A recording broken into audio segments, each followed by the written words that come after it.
Bonjour mon cher David, Bonjour Marc. bienvenue de nouveau à Rouen pour la suite de notre dernier entretien sur la vie factice ou la mort consciente.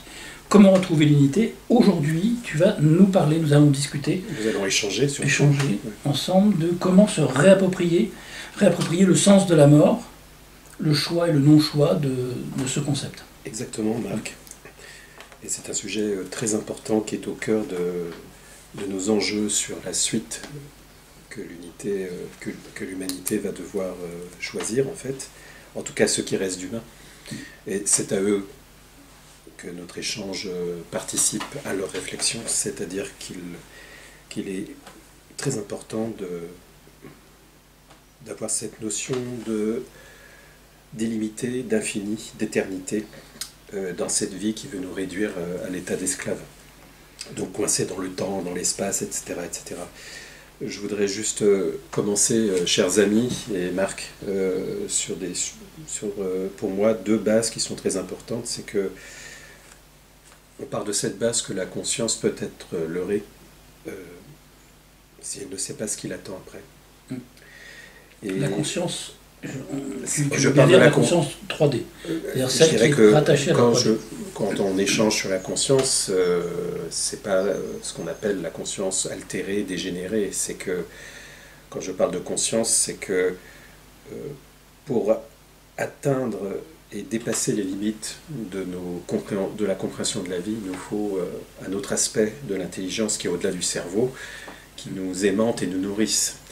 Et donc, je dirais qu'apprendre, puisque le sujet d'aujourd'hui c'est un sujet essentiel dont on n'a pas fini de parler, Marc, hein, qu'apprendre à mourir, en tout cas pour moi, c'est échapper au théâtre de la vie et de la mort. C'est-à-dire qu'il faut replacer la vie et la mort dans son contexte d'unité et d'intégrité, et la naissance aussi. Et qu'il faut bien prendre conscience que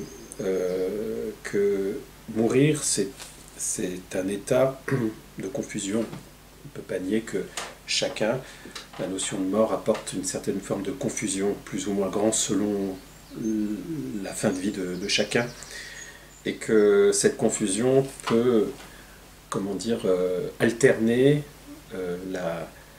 ce qui se passe après. Et ce qui se passe après, en fait, c'est quelque chose qui est...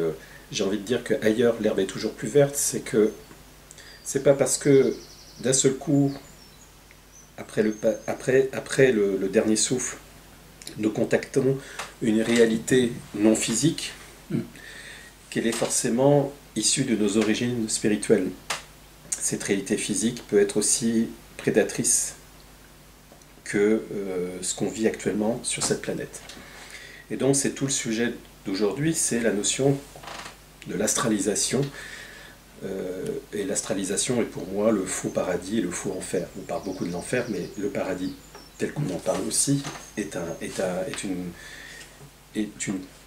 confection en fait de cette astralisation de la vie, qu'on appelle ça la vie après la mort, mais ça on pourra se poser des questions. C'est trouver un sens à l'après-vie. En fait, c'est de répondre. Le bon répondre. sens de l'après-vie. En tout cas, c'est de répondre à plusieurs questions. Qu'est-ce que je vais devenir après? Pourquoi je suis là?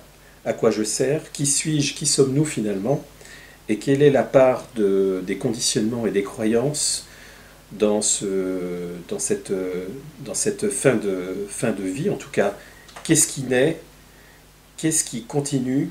Qu'est-ce qui reste dans ce processus, on va dire, de décomposition et de recomposition?